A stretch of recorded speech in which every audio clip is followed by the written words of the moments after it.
Well, welcome to this special edition of the Encephalitis Podcast. As it is Encephalitis Information Week, we wanted to talk about the theme of this year's campaign, which is measles, encephalitis, and childhood vaccinations.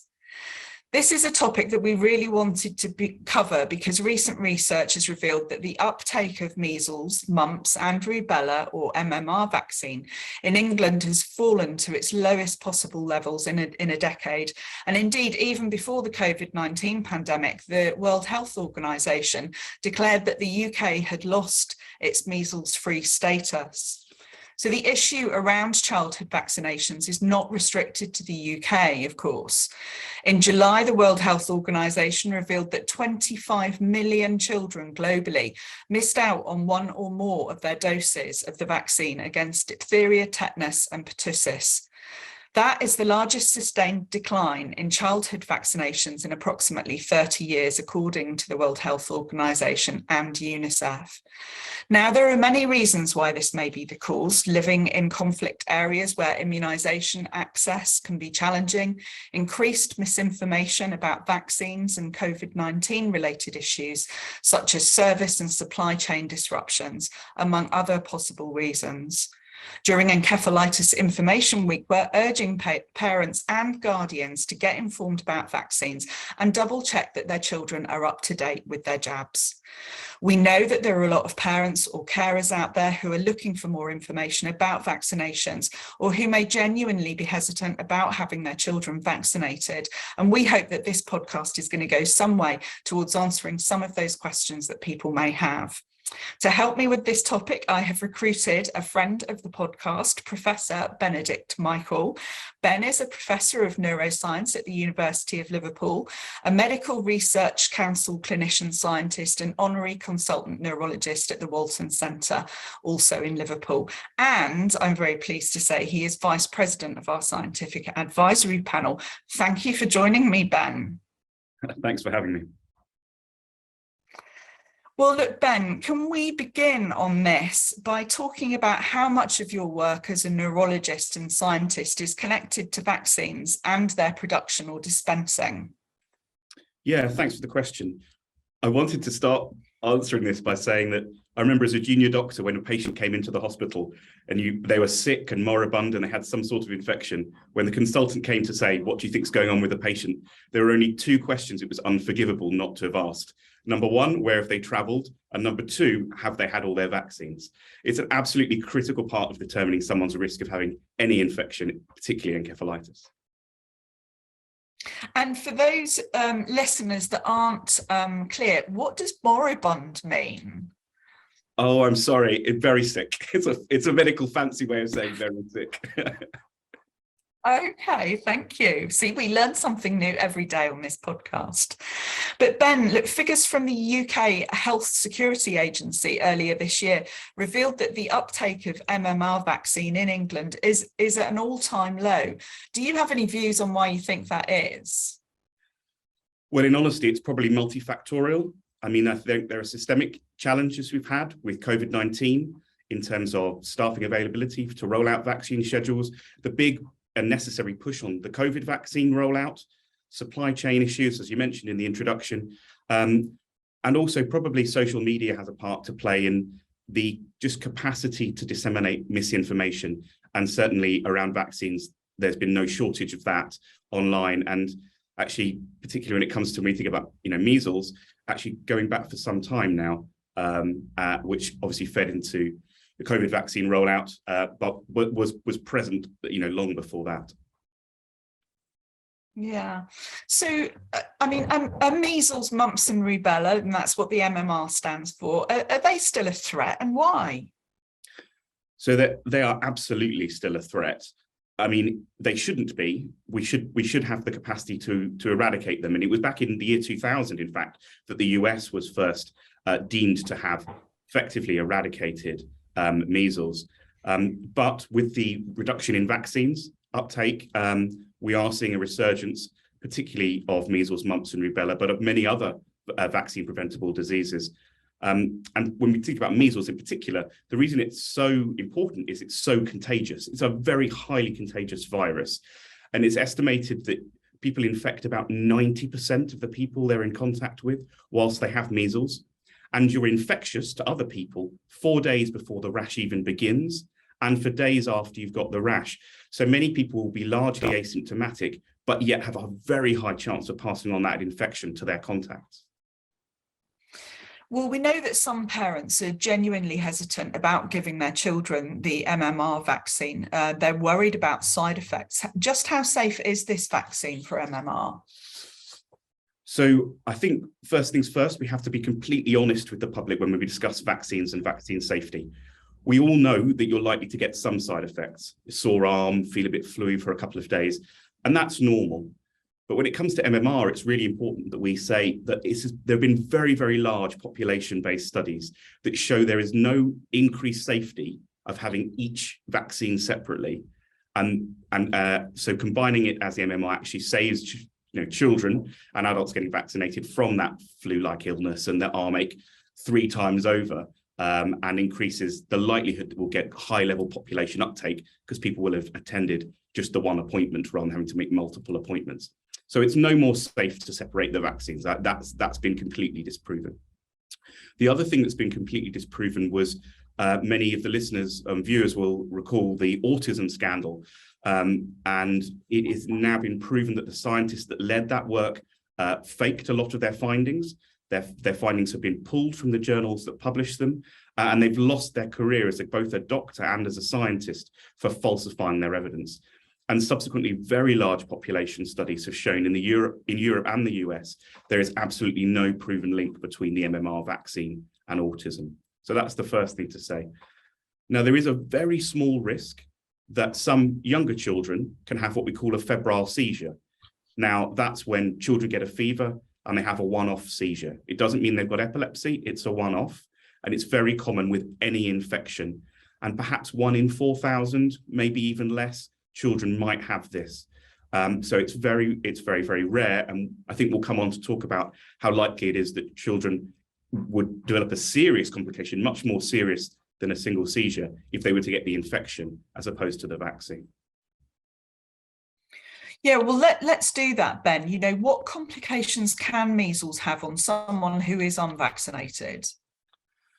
So it's estimated that if one is unvaccinated and get measles, 1 in 5 of those children are going to end up so sick they're in hospital.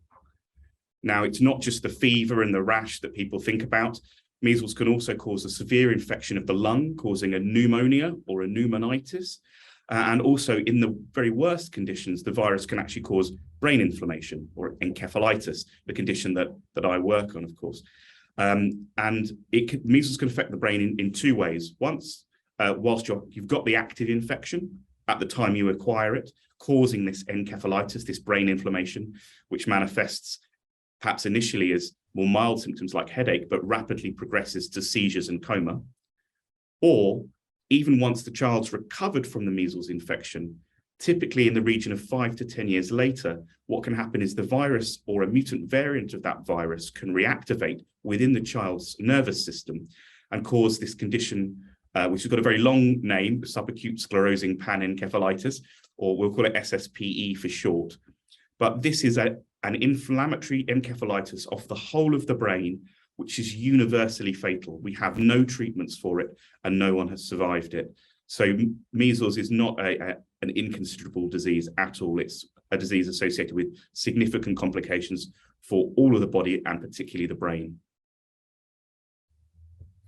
Well, you spoke earlier, you mentioned about how contagious measles was, saying that a person who has measles could infect, I think you said 90% of the people that they come into contact with. I'd like to add a little bit more context. We've obviously all just emerged, well, some people would argue we haven't yet emerged, but emerged from the recent pandemic. How contagious is measles then in comparison to, say, something like COVID-19? Well, it's estimated that, and it varies by population and by people's behavioral habits, but it's estimated that the average person would infect perhaps 2 other people with COVID, whereas for measles, it's more like 9. So it's much, much more contagious. And as I say, it's contagious in this phase where actually people may have little in the way of symptoms. And, you know, when we compare it to COVID, for that comparison, I think we all know people who have got COVID and they can say, well, it was that family member or it was that work colleague, or, you know, we've seen whole households or you know, workplaces go down with COVID. So if that only likely infects 2 people for every 1 person infected, think how fast measles spreads when it infects 9 people, because it's not just the 9 that the first person infects, it's the 9 that each of those people infects and the 9 that each of those people infects. And you can see how it snowballs. You get this exponential growth of rapid community spread of infection. Wow. So there's a real risk of a measles outbreak then amongst groups of unvaccinated people. Yes, and with both measles and with mumps, we have seen those outbreaks. And in fact, in Liverpool, where I work, several years ago, in fact, way before the pandemic, we had a real outbreak of mumps because of this lack of uptake of the MMR vaccine, which caused, you know, serious disease. And we had lots of children and young adults in our hospital with that. Yeah. Well, look, how, you know, moving on to what people can do about this, how can people check if their children are fully vaccinated or whether they need another dose? How can parents and guardians of children, you know, check this? Well, if you just want to read about it, there's lots of very helpful information on the government's HSA website. That's the Health Safety Agency for England. But in addition to that, the simplest thing to do is just speak to your GP. Even when you've moved GPs, your GP records should move with you, and they should be able to accurately go back and say whether or not you've had those immunizations.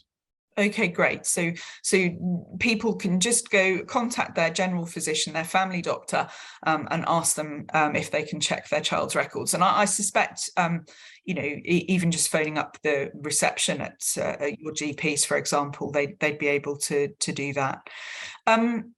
You know, I was thinking this morning, because we were recording some assets for Information Week, but, you know, I've had measles.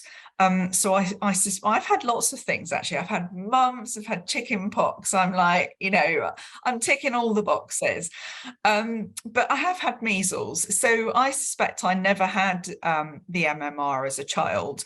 And I've got 2 questions for you, personal to me, but I think other people in my situation would probably be wondering as well.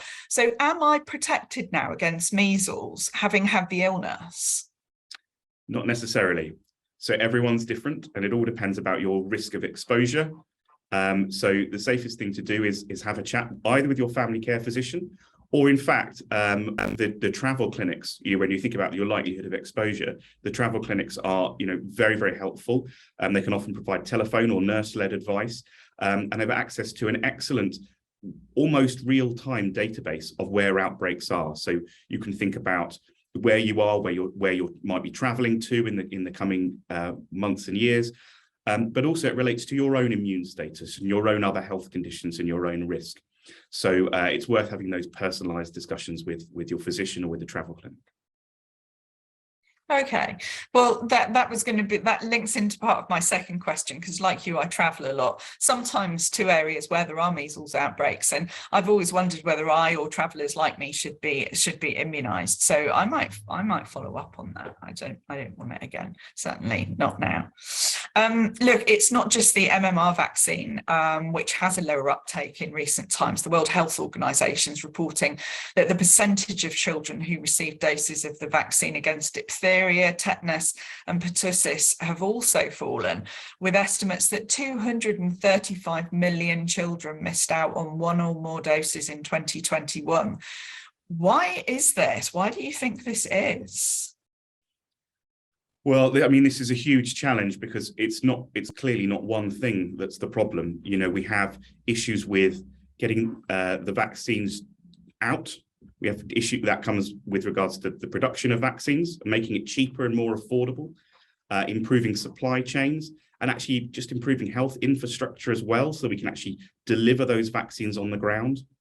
For some vaccines, it's about developing vaccines which are more stable and don't require For example, the COVID mRNA vaccines, people will know about how they had to be stored very cold for many of the mRNA vaccines. So it's about finding ways where we can actually get vaccine out that's usable at the point where it lands.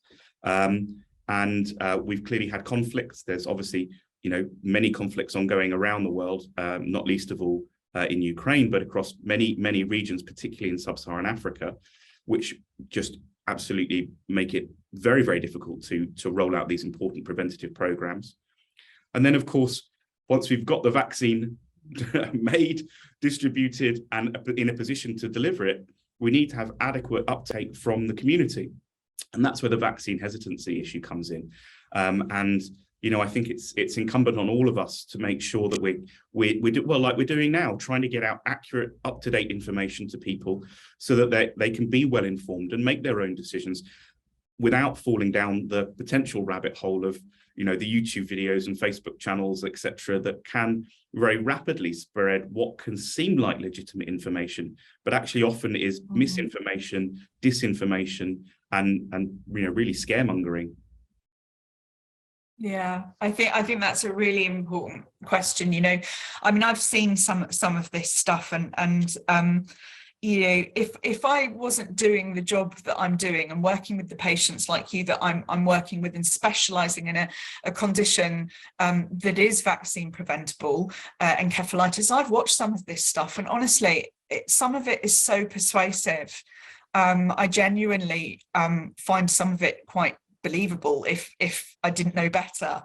So I can completely understand why some people actually believe what they're hearing and seeing.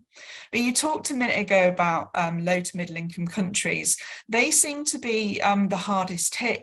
What can be done to address that issue? Is that true? Are they the hardest hit? They're the hardest hit in many ways, in part due to the reasons I mentioned before. And it's really tragic in so many cases. But I would like to share one really positive story about vaccine rollout for childhood immunization in the context of encephalitis. When I first started doing clinical research into encephalitis, a lot of us were studying this, the main virus in Southeast Asia, which is this virus called Japanese encephalitis virus, or JEV. And the wards were full of children with encephalitis with JEV. And since the rollout of the vaccine program in lots of areas of Southeast Asia, and particularly in India, we've actually seen it's now impossible to recruit patients to study the disease anymore, because there just aren't the children coming in with it anymore. So, that's a really positive story, which shows that actually, even in these challenging low and middle income settings, with the right drive, which comes top down from policy initiatives from the World Health Organization, through to engagement with governments, through to engagement with industry, to make locally produced vaccines possible, and that's certainly been a huge success story in India, and then through to non-governmental organizations when it comes to information and third sector partners, and also when it comes to distribution. So there can be, and there have been, huge success stories. And in fact, measles was on track to be a huge success story. So that's why it's so tragic to see the declining rates in vaccination and us losing our status as adequately herd immune from this, because the last thing any of us want to see is a resurgence of these diseases, which, like polio, really ought to be a thing of the past. Yeah, I couldn't agree more. I think we often say at the Encephalitis Society, our gold standard is prevention. If we can vaccine prevent some of these causes of encephalitis, then that has to be, our primary aim. What do you think the outcome is going to be if we're unable to close this gap on childhood immunisations?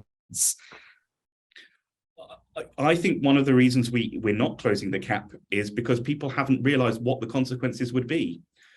These are conditions that we didn't grow up. I know you had measles, so you're not a good example, but I think most people listening or watching, they probably didn't grow up knowing someone that had these sorts of infections like measles, mumps and rubella.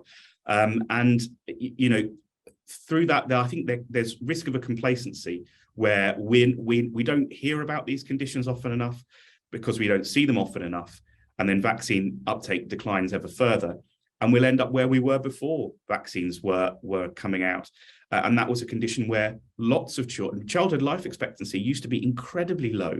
And it wasn't just malnourishment and poor housing. It was these vaccine-preventable childhood infectious diseases. And that, going back to those times is clearly not what any of us want to see. Yeah, one of the things that sticks with me from that time was I remember the bedroom that I was in. I remember my mum, and I remember the family doctor, and I just remember this real deep sense of kind of darkness and gloom. I knew that this was serious. And I'd been told that I wasn't to do any reading whatsoever, that my eyes were a real concern. And of course, I read all week. I had Enid Blyton under the bed covers and a torch. So every time I heard my mum coming, I'd like switch it all off and like pretend I wasn't. But like what stuck with me from that time was actually this real deep sense of concern. And I was like, oh my God, this is really bad. Something bad is going to happen to me. And the sense of relief when actually I started getting a bit better. So I think you're right when you say that people have forgotten, we're not experiencing this, and people do think of measles as this kind of almost harmless childhood infection, and it really isn't, which is, of course, what Encephalitis Information Week this week is all about. But look, we're at the end of this podcast, Ben. Is there anything else that you want to say about measles, about encephalitis, or about the Encephalitis Society before we wrap up? Yeah, well, I mean, firstly, I'm, really, really glad that you've chosen, that the Encephalitis Society has chosen this to focus on this, because it is such a huge issue, which, hasn't had enough, voices from the side of fact, really trying to get out the information about how serious this condition can be and how vaccine preventable it is. And I bet a lot of people listening wouldn't have known that measles causes encephalitis. So I hope that, in some small way, this podcast has helped, get a bit of accurate information out there. Lastly, just keep up the good work, keep doing everything the Encephalitis Society is doing, spreading the good news about what can be done to prevent what can otherwise be a devastating condition. And it's been an absolute pleasure to work with the society over the years, and here's to many more.